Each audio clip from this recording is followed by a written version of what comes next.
Ya, pada video kali ini saya akan coba mengulas ya berita terbaru tentang P-Network ya, apa yang terjadi saat ini tentang P-Network dan saya akan mengulasnya dari beberapa sumber ya, terutama dari x.com atau dari twitter.com ya. Nah, di sini ya, ulasan yang pertama adalah Daily P sent to OKX. Nah, di sini kalau kita lihat traffic ya, ini semakin hari ya, orang-orang yang mengirim dari wallet mainnet ke OKX itu semakin berkurang ya.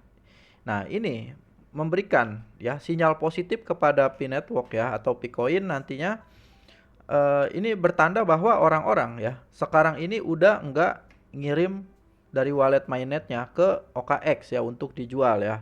Nah, kalau kita lihat di sini ya, di tanggal 20 bulan 2 2025 ya, itu yang mengirim P dari wallet mainnet mereka ke OKX itu ada sekitar berapa nih? 47 juta ya, 47 juta koin Pi ya. Nah, sementara hari ini ya, itu terpantau ya di tanggal 16 Maret 2025 itu yang mengirim dari wallet mainnet ke OKX itu hanya 3 juta ya, hanya sekitar 3 juta koin ya. Ini berarti pengurangannya ini sangat signifikan ya kalau kita lihat grafiknya di sini yang tadinya pertama open network ini lama-lama semakin berkurang ya. Nah, ini ada beberapa kemungkinan ya. Kemungkinan yang pertama ya, Pioneer ini ngehold koin dari P-nya ya. Jadi mereka nggak ngejual saat ini ya, tetap ngehold dan percaya kepada project P Network ya. Nah, faktor kedua yang membuat ini jadi orang jarang transfer ke OKX itu bisa jadi karena adanya fenomena apa ya, saldo dari mainnet itu kembali ke aplikasi Pi ya. Nah, ini kemarin sempat banyak terjadi ya karena ada yang bilang ini karena faktor keamanan ya, tapi ada yang berspekulasi juga kalau ini emang sengaja di apa ya, langkah yang diambil sama core team agar harganya nggak terlalu merosot ya. Nah, silahkan kalian mau percaya yang mana. Nah, ini juga ya ada Fortinet forfeited dan penalties ya. Nah, ini juga salah satu ya yang disinyalir menjadi faktor ya kenapa orang-orang sekarang udah nggak kirim Pi mereka ke OKX ya untuk dijual ya. Nah, itu yang pertama ya, ini tentang orang-orang yang kirim Pi mereka ke OKX itu semakin berkurang ya. Bahkan ini bisa dibilang ya hampir 90% sudah berkurang ya. Yang ini justru membuat sentimen positif ya bahwa ternyata banyak pioner yang masih ngehold koin mereka ya. Antara masih ngehold sama kelok ya. Nah, selanjutnya di sini ya. Ini percayanya orang-orang ya sama komunitas yang digadang-gadang sebagai GCP ya atau harga konsensus ya. Nah, ini kita lihat banyak yang masih ngehold koin Pi dengan harapan nantinya harga Pi ini bisa ke harga konsensus ya. Nah, di sini ya ada update juga tentang sekarang itu bisa mengubah nomor HP ya. Kalau kita lihat di sini, nah, your phone number is changed, is pending. It can take up 2 days for your liveness check to be revived. Jadi dia udah coba ya untuk ganti nomor HP-nya dan ini berhasil ya.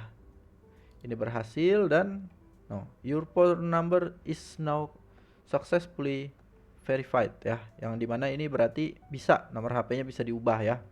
Nah, ini dia sudah buktikan bahwa untuk mengubah password dan juga nomor HP itu bisa ya. Tidak error lagi ya. Karena kemarin banyak keluhan error ya. Error dan tidak bisa digunakan atau emang belum bisa gitu. Nah, ini ada orang yang mencoba verifikasi KYC itu menggunakan foto ya. Ya, yang akhirnya penambangan dia selama ini sia-sia ya atau hangus karena apa? Dia nggak lolos KYC.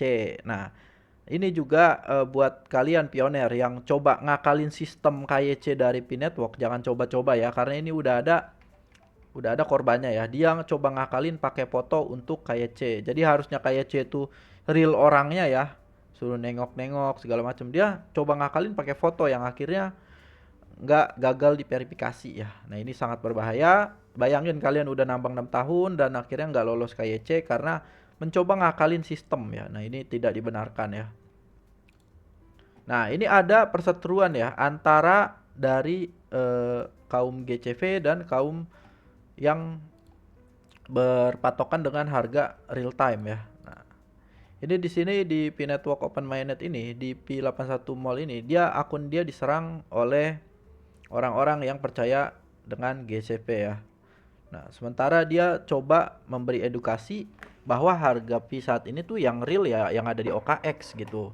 Tapi setelah dia memberitakan hal itu, malah dia diserang sama orang yang percaya dengan GCP ya. Nah, dan ini juga ada postingan dari Dimas Nawawi ya.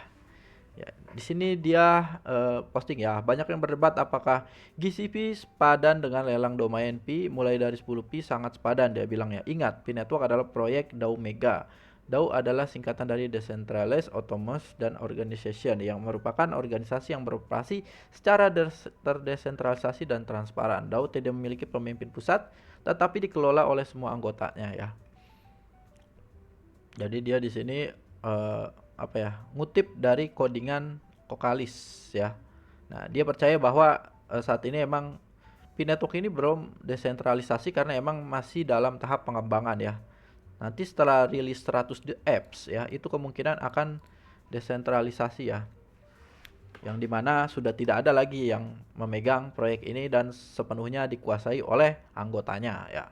Nah, jadi orang-orang yang percaya GCP ini, dia itu nyerang ke akun ini ya, yang dimana akun ini gencar banget untuk menyadarkan ke kaum GCP bahwa harga Pi saat ini adalah harga real ya. Tapi di sini kaum GCP ini bersikuku bahwa saat ini memang harga Pi ini segitu, tapi itu karena apa? Saat ini ya belum dirilis 100 the apps yang mana nanti setelah dirilis dan mungkin kemungkinan utility-nya bisa dipakai. Nah, harga Pi itu itulah harga Pi sebenarnya ketika nanti open mainnet ya yang sesungguhnya ya. Nah, di sini juga ada tentang ya pernyataan dari ini ya si Bapak ini bahwa dia bilang apakah Bitcoin ini perfect ya? Jawabannya tidak ya. Nah, di sini dari komunitas menawarkan ya. Jadi Bitcoin is not perfect with much limitation, so we create. Jadi Pi Network mungkin menjadi opsi selanjutnya ya karena emang bisa dipakai di dunia nyata. Jadi di sini dia bilang kalau Bitcoin ini nggak bisa dipakai beneran di dunia nyata kayak lu belanja segala macam karena harganya sangat fluktuatif dan juga belum diterima pembayaran di mana-mana gitu. Maksudnya nggak secara umum orang menerima Bitcoin sebagai pembayaran real ya. Nah, saat ini seperti yang kita tahu ya, Pi ini mencoba untuk menerapkan pembayaran real ya. Kalau kita lihat kemarin di Pfest itu kita bisa melihat toko-toko mana yang menerima pembayaran Pi ya, dan di situ kita bisa bernegosiasi tentang harga ya, mulai dari misalnya ada yang jual sembako terus dia menerima pembayaran Pi. Nah, di situ core team mencoba untuk ya ngetes apakah Pi ini bisa diterapkan di kehidupan sehari-hari. Nah, itulah sebabnya ada Pfest kemarin ya. Nah, kita lihat saat ini ya. Saat ini urutan Pi ini cenderung turun ya. Kalau kita lihat kemarin tuh ada di urutan 11. Nah, saat ini dia menggeser ke bawah di urutan 15. Di mana di sini kalau kita lihat kapitalisasi pasarnya itu terus berkurang ya. Nah, sekarang ada di urutan ke-15 di bawah dari Stellar Lumen dan di atas dari Headers. Nah, di sini. Ya, jadi itulah beberapa peristiwa yang terjadi tentang Pi Network hari ini ya, dan kita lihat harga saat ini Pi mengalami penurunan yang cukup lumayan tajam ya, dan ini 16% berdampak dan harga sekarang ini 1,1 dolar ya. Semoga harga Pi bisa pulih lagi ya dan naik ke harga 2 dolar ya.